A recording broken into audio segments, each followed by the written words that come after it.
Pinball's Prickles Part 2. It didn't take long for the adventurous three to get to the end of the Kauai forest and to the edge of the river.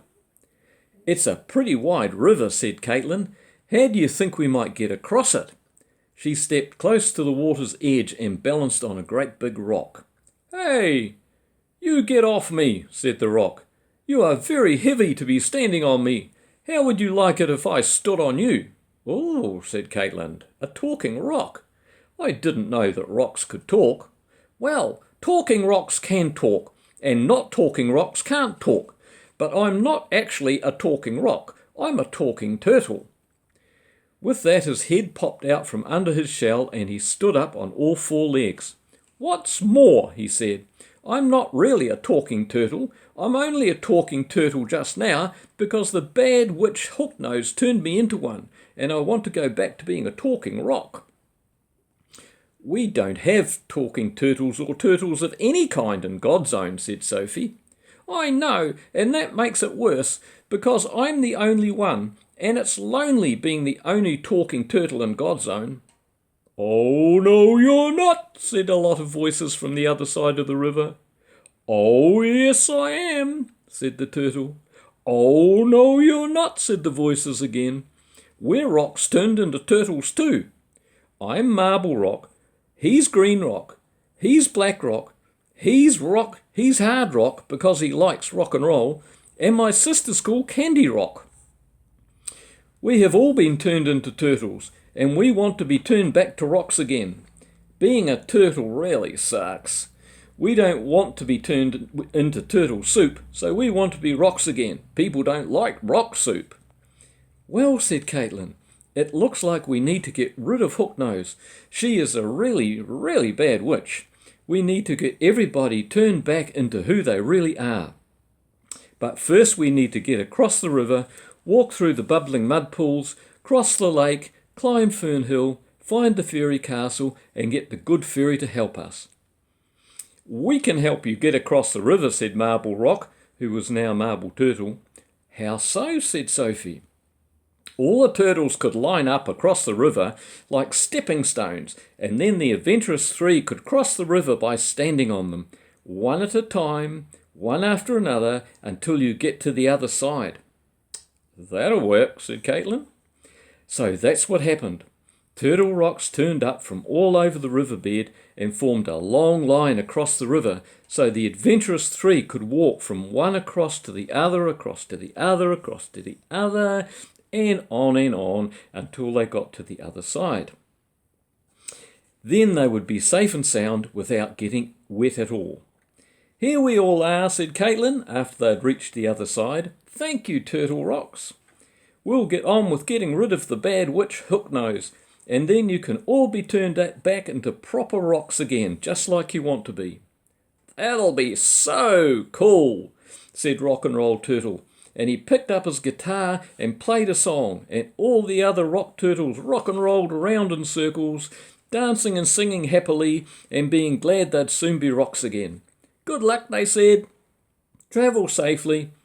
And with that, Katelyn, Sophie and Pinball Hedgehog skipped along the riverbank until they found the track which led them to the hot mud pools. The track to the mud pools was a very windy track going around flax bushes and toys and ferns and all sorts of other growing things, until suddenly they came to the edge of the mud pools. "Oh, golly, they're pretty big, splashy, dirty, smelly mud pools," said Sophie. "I don't think we can get through this mess." Just as she said that, a big stream of water went flying high into the sky. Whoosh! Then another one. Whoosh! On the other side of the mud pools. "That looks like it's going to get harder and harder for us to get across," said Katelyn. "We'll have to find another thinking log, sit down and think about this one." So they searched around until they found another thinking log just big enough for the three of them to sit on. They all put their thinking caps on, which they got out of their back pockets and put on their heads. Written across the front of the caps was the big green letters with the words "Thinking Cap."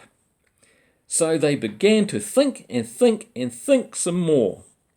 They hadn't been thinking very long when another big whoosh of steam went high as a mountain into the sky. They looked up and they could hear a very loud yippee, yeah, yeah, yeah, yeah, yeah, you beauty, and saw a wooden plank sailing through the air. It came down plonk right in front of them. Whoo, yeah, that was real fun, said the wooden plank. What, a wooden plank, said Katelyn. Yeah, yeah, yeah, I'm Peter Plank. Peter Plank, said Katelyn. I've never heard of a Peter Plank. Well, you have now, said Plank, but I haven't always been a plank. I was a mud puddle beetle before Hooknose turned me into a plank. I live in the mud pools, and I love rushing into the air on mud steam, which is my favourite pastime. But I really want to be a beetle again. It's much better fun than being a plain old plank.